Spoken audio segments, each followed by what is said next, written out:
To single out just one of them makes no sense at all. It's either all of them that are problematic or it's none of them, because again, they are the exact same thing. If you don't like the way the products are marketed and you want to save the children, then the answer is to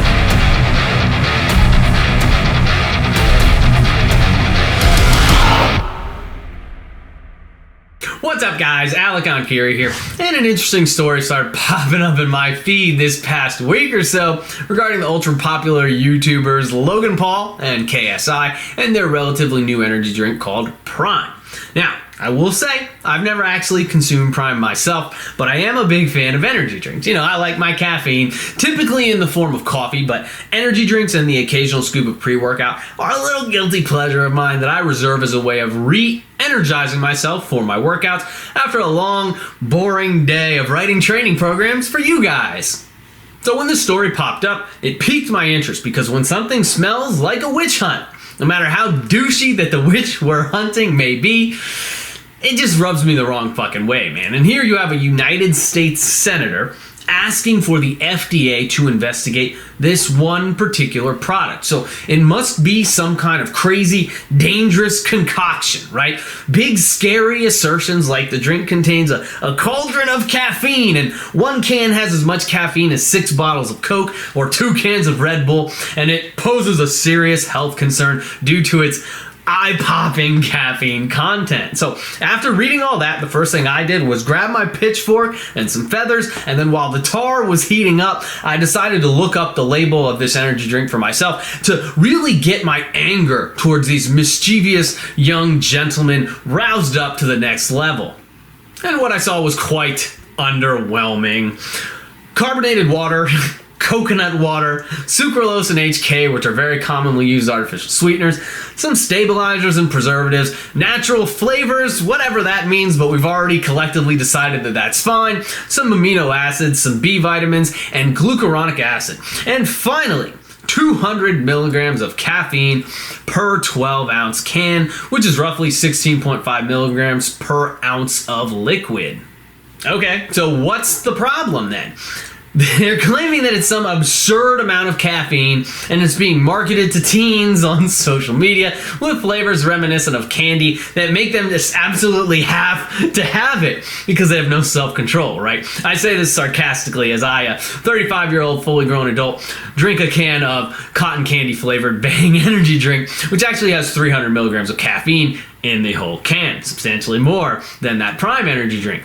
And in case you can't tell, I kind of just find stuff like this a little bit odd. Again, Logan Paul is a douchebag of the highest order, but this is just another fucking energy drink, dude. There are 1,000 of these products on the market. Water, artificial sweeteners, B vitamins, and some goddamn caffeine flavored to taste like gummy bears and Sour Patch Kids is the rule of the day, dude. Hey guys, if you made it this far, if you could do me a favor and smash that like button and leave me a friendly comment down below before you go, I would really appreciate it. The engagement is really helpful for my channel, so the more engagement that we can get, the more free, informative content just like this video that I can pump out for you guys. Thanks a lot and enjoy the rest of the video. Celsius energy drink has 200 milligrams of caffeine per 12 ounces or 16.5 milligrams concentrated per ounce, exactly the same as Prime.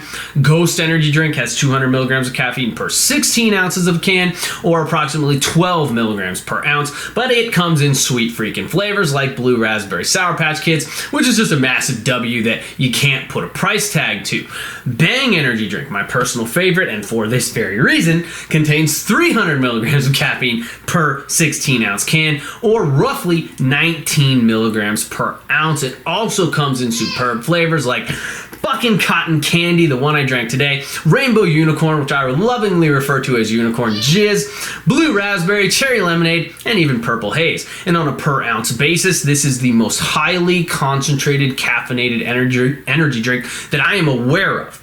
You have to start going into pre-workout powders to find ones that are more concentrated on a per scoop basis than a can of Bang energy drink. And you can find them, to my knowledge, pre-workout powders with up to 400 milligrams of caffeine per scoop do exist, but they are a somewhat rare breed, as you're getting into pretty niche territory at that point, and you really might as well just start doing Coke instead at that point anyway. Hell, even half of the menu items at Starbucks make Prime look like it is made for preschoolers in terms of caffeine content, but nobody's up in arms about that. And why isn't 5-Hour Energy being investigated? With those little guys, you can down 250 milligrams of caffeine in 2 seconds by way of a nifty little 2-ounce shot. So you kind of have to ask yourself why this one drink is being singled out. Because these things are a dime a dozen. There are 1,000 of these products, and you can find them in gas stations across the country. You can get them at Target. You can get them at Walmart. You can get them pretty much anywhere. They are readily available, and essentially they're all basically the exact same fucking thing. Carbonated water, some B vitamins, a bunch of caffeine, and a little bit of artificial sweetener to make it all go down nice and easy. Everything a growing boy needs, and they aren't even mentioning the single most dubious and under-researched ingredient in the product, and I will pin the comment of anyone who can correctly guess what that is. So I go back to my musing at the beginning of the video.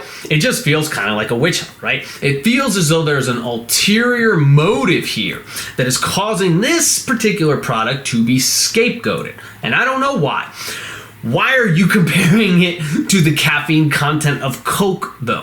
Who the heck drinks Coca-Cola for its caffeine? Even Red Bull only contains enough caffeine to power an ant for a few hours. These are different products in a different type of market, right? True energy drinks that have emerged in the last few decades are really their own separate breed from these old school drinks, right? But within that category, the true energy drink category, they are all basically identical. There's a relatively predictable playbook that's being followed, and within that realm, you end up with a whole bunch of different products that are all essentially just clones of each other.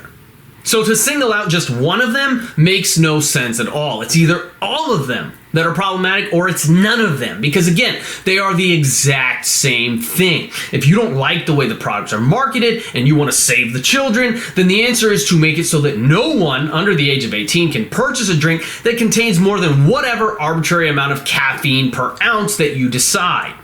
100 milligrams in a 12-ounce can would be reasonable, so 8 milligrams of caffeine per ounce could be your hypothetical concentration limit, above which you would have to present an ID and be over the age of 18 in order to purchase it, just like cigarettes and alcohol. And that would at least be a somewhat reasonable course of action, because it is accepted that the tolerable intake limits of caffeine are generally lower in teens and adolescents as compared to adults. But there is obviously a market for these products and people want them. The caffeine content is somewhat high, but that's literally the fucking point. I wouldn't call it eye-popping, but then again, I'm not 2 ticks away from a heart attack either.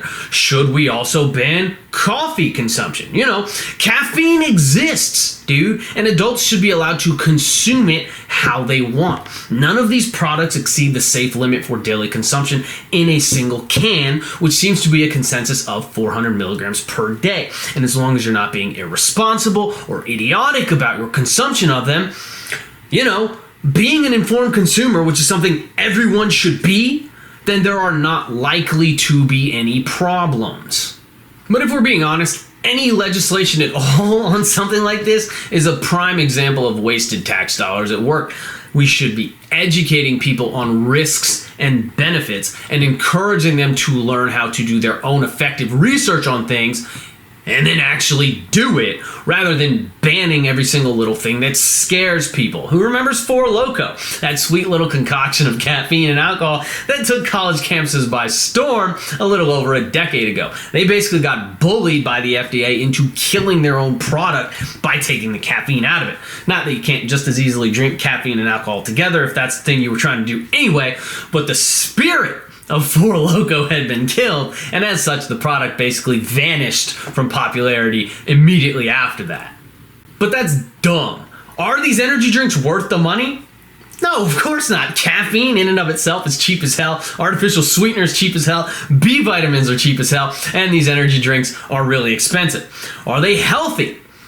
No, of course not. They're just caffeine and artificial sweetener and B vitamins. But if people want to drink overpriced, candy-flavored caffeine, that is their prerogative. And I, for one, am not interested in having mommy and daddy holding my hand for my entire life, telling me what I can and cannot do. So yeah, man, that's just how I see it. But I'm curious to hear what you guys think.